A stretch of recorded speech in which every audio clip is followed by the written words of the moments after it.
What's good, YouTube? It's your boy Dio, and I'm back with another video. I'm finally back. I know there's a lot of people out there that are wondering where I've been for the last year. I know, a full year. It's crazy. We didn't even got to get into all of that, but you see what the title is for, so let's get straight into it. Today we're doing a review on J. Cole's new album that dropped a couple days ago called KOD. A great album overall that I'm going to break down because a lot of people don't understand the true meanings behind a lot of the songs that are in the album.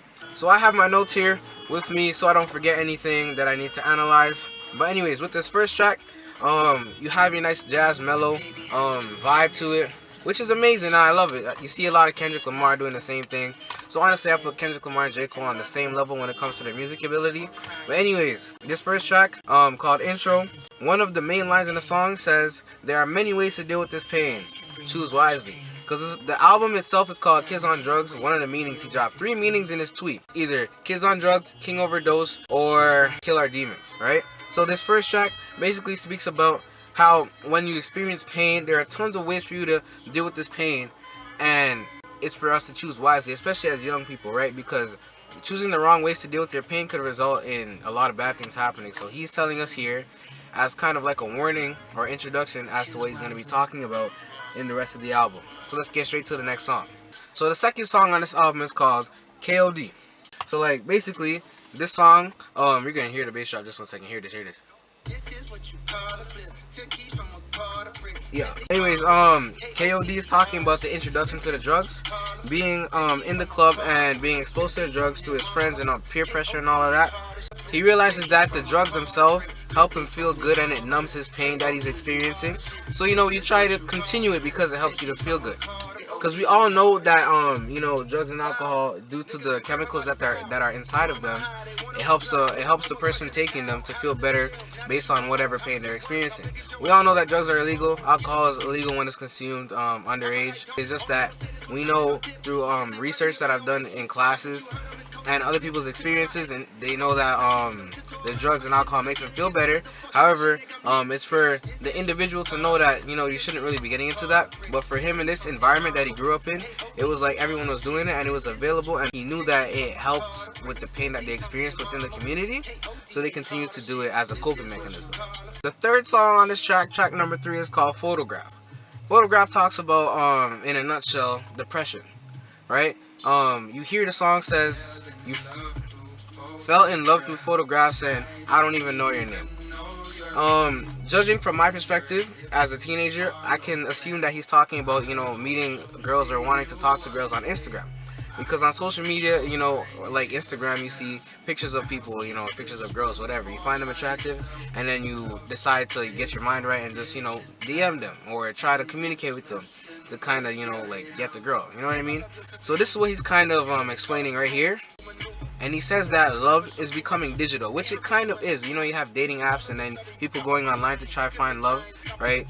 When in truth, love should really be found through experiences, and I feel as if the person that's right for you, well, you will come across them one way or another, right? If they're meant for you. However, in this song, he's talking about how the depression that comes with love in general, breakups and all that, because a lot of love doesn't last, especially when it's younger people, like teenagers and all that. So in this right here, I know he's talking about the depression that is developed due to the fact that he might not be achieving what he wants in terms of love, and how it's taking a detriment and a toll on his mind and his spirit, emotions and all that. So it's easy for him to use these drugs and alcohol as a coping mechanism to make him feel better, because of the fact that he doesn't feel good and he has to feel like he has to put up a front in order to get this girl to want to talk to him.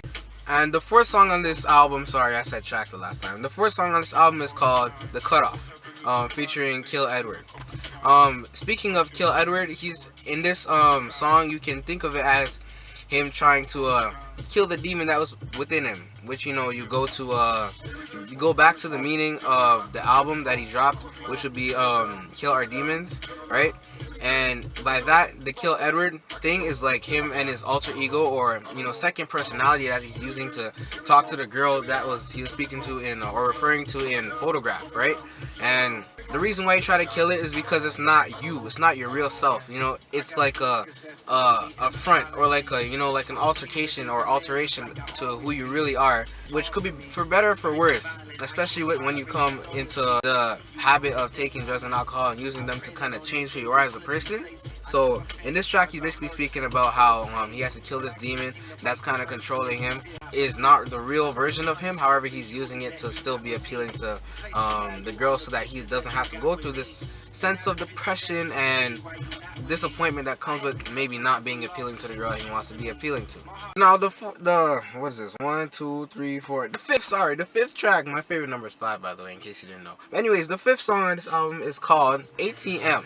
It's one of the hype tracks that he dropped on this album, and he also released a music video recently. I think it was a day after the album dropped. Yeah, for this song actually.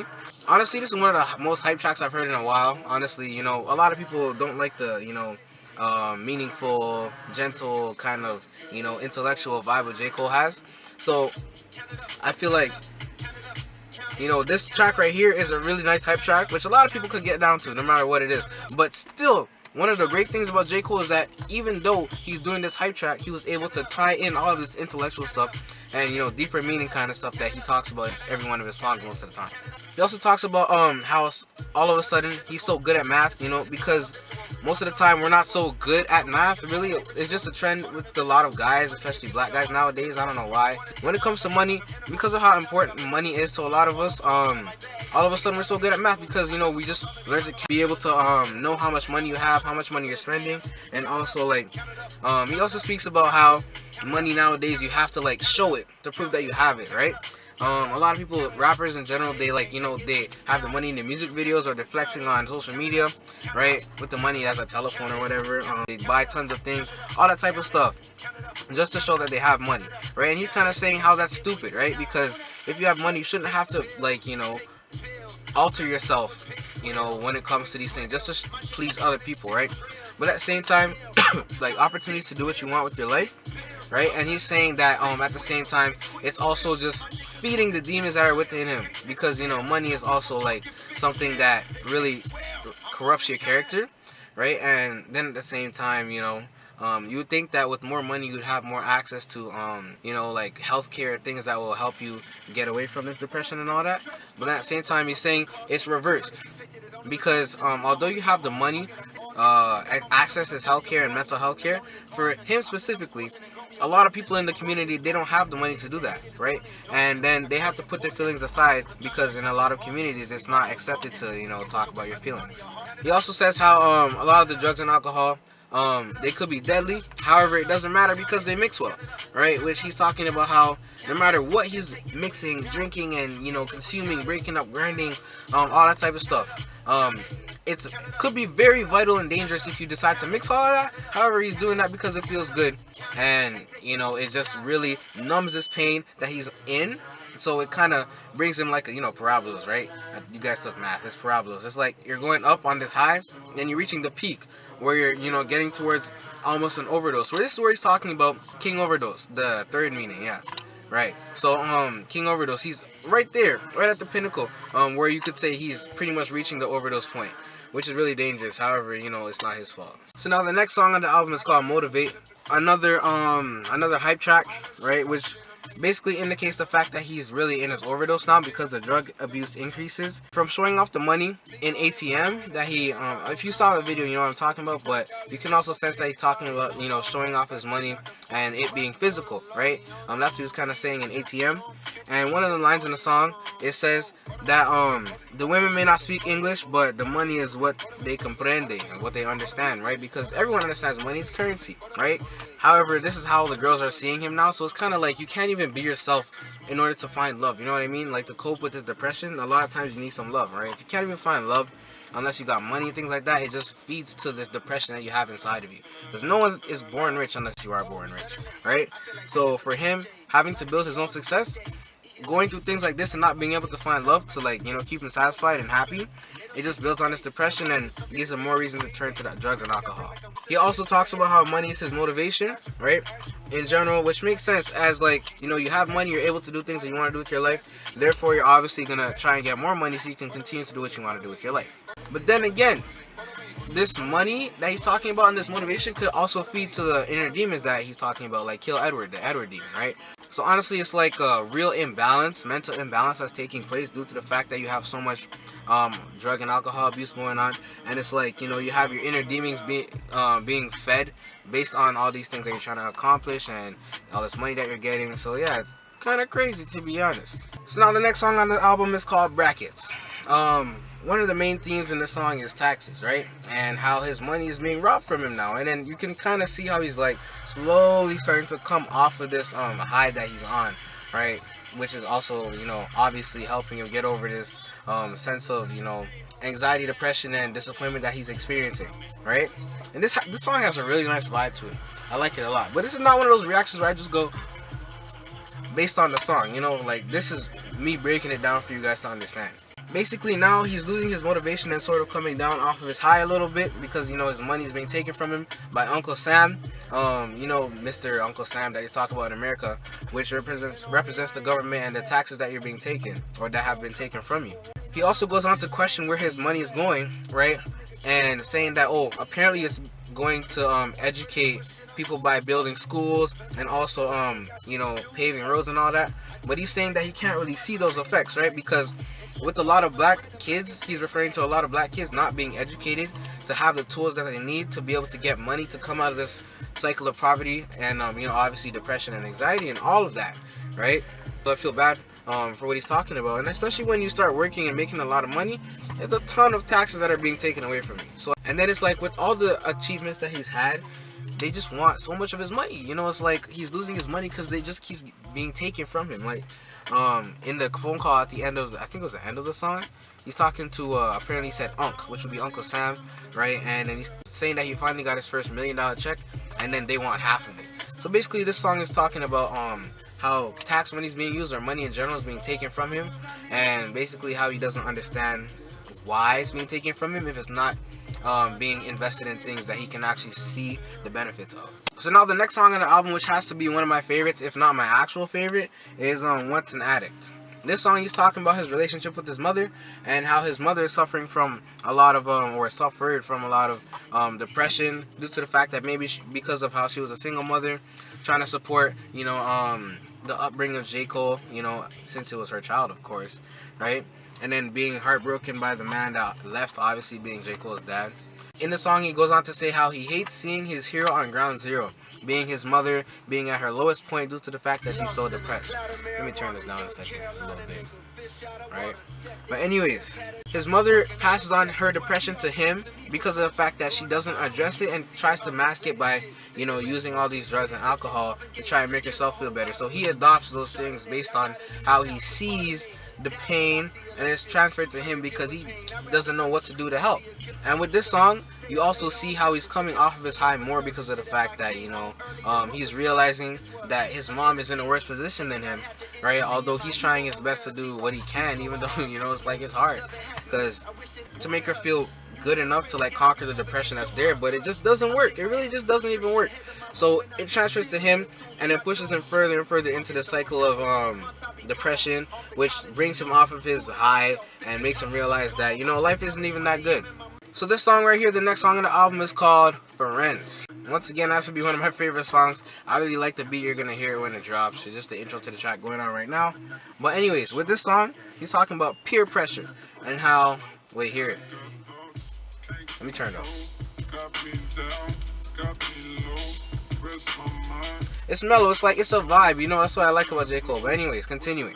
He says in the song, his Saturdays are the loudest and Saturdays are without it. You know what I mean? So like, Saturdays are the loudest. I guess those are their most depressing days. Or you could be talking about the days that they do the most drugs and alcohol, because, you know, Saturdays are when they, you know, go out and party and see all these things and do all these things, and, you know, you feel good on a Saturday because that's where you go and do all these things. Then also he says that there are Saturdays, Saturdays are without it. saying that he feels the depression more when he's not on these things, right? So when he's without these drugs, alcohol, and all that, then he like feels he feels his depression and all of that more. So his Saturdays are when he's without his coping mechanism, which is his drugs and alcohol. But he's coming off of his high some more, realizing these things. So now you had your progression, and now you're really starting to come down a lot. He also says that he feels like he failed his friends because they don't have ambition to do whatever they want to do with their lives. Obviously, with him, he shouldn't babysit his friends since they're grown men, but at the same time, he has a lot of he's had a lot of success with his life, so obviously he's gonna give back. But I guess he feels as if this whole system really kind of stifles his friends without, in terms of like not giving them the right education to go and do what they need to do with their life.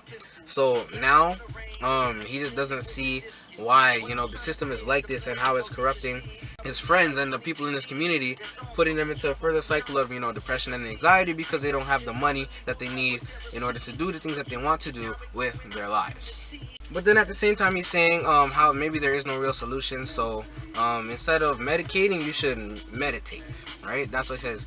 Don't medicate, just meditate.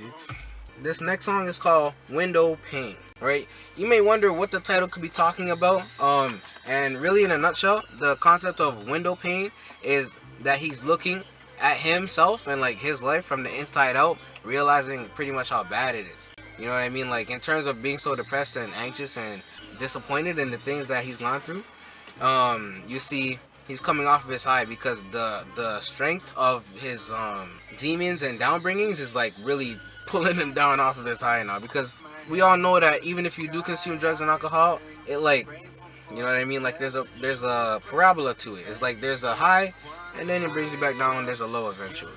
He also talking about his people in his community, which also like they mask their depression and they don't face it, which really just amounts to them losing more in terms of like their sanity, right? And puts them into a further and further cycle of depression and anxiety, which once again forces them into this drug abuse and alcohol abuse system. He also talks about how violence in his community is affecting the kids, as you see the interview with the little girl at the beginning of the track, talking about how her cousin got killed while he was with her, and how it's really affecting her, and how he's realizing that his pain really isn't as bad as the girl's pain, right? Because a little girl that's young, vulnerable, had her own cousin shot 3 times in the head, the neck, and the stomach while she was right beside him. So it's really traumatic, right? And you have this drug and alcohol abuse as a result of the depression, which leads to which is a result of poverty, right? And then poverty in the communities, a lot of hoods and all that, right? And then as a result, you have a lot of gun violence and all that, which results in a lot of people dying.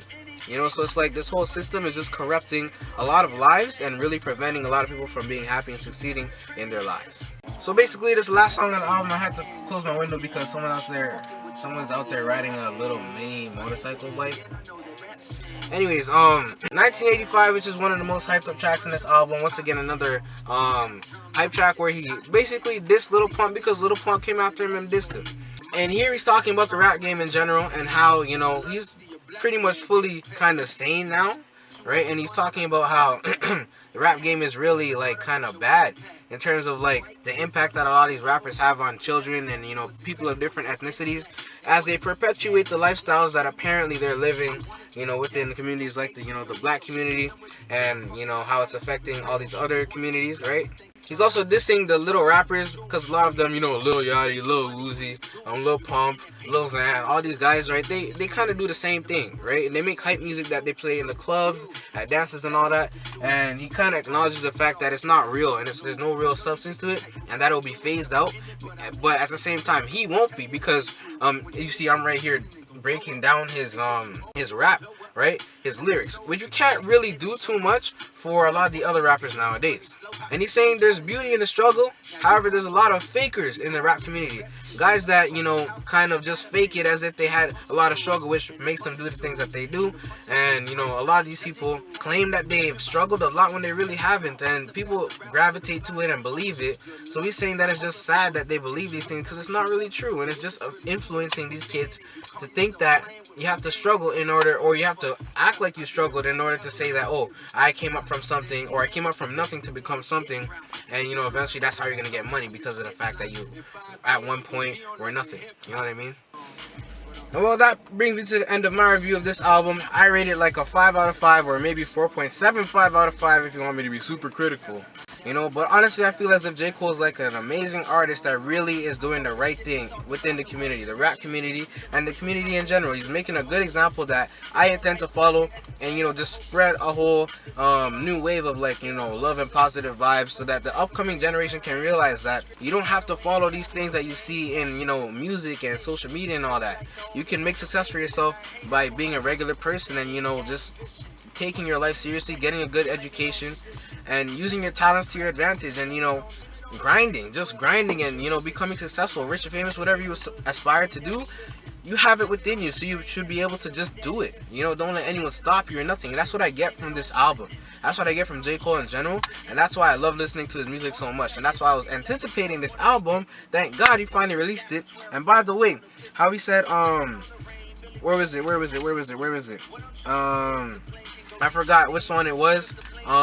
Windows Paint. I think that was an outro, or intro to the Fall Off. I think that's what it was, right? I feel as if that's going to be another album, so we should be on the watch for that. This brings us to the end of this review. I hope you guys enjoyed it. If you guys agree with me, drop a comment. If you don't agree with me, drop a comment and tell me why. Leave a like on this video if you enjoyed my review. I hope it's not too long. But anyways, for all the J. Cole fans out there, let's encourage J. Cole to drop a new album. Let's try to get him to be able to see this so he can see it and appreciate the time that I put into this, because I put a lot of work into this. So now, remember that there are many ways to deal with this pain that you might experience, so choose wisely. It's your boy D-Wave, and I'm out.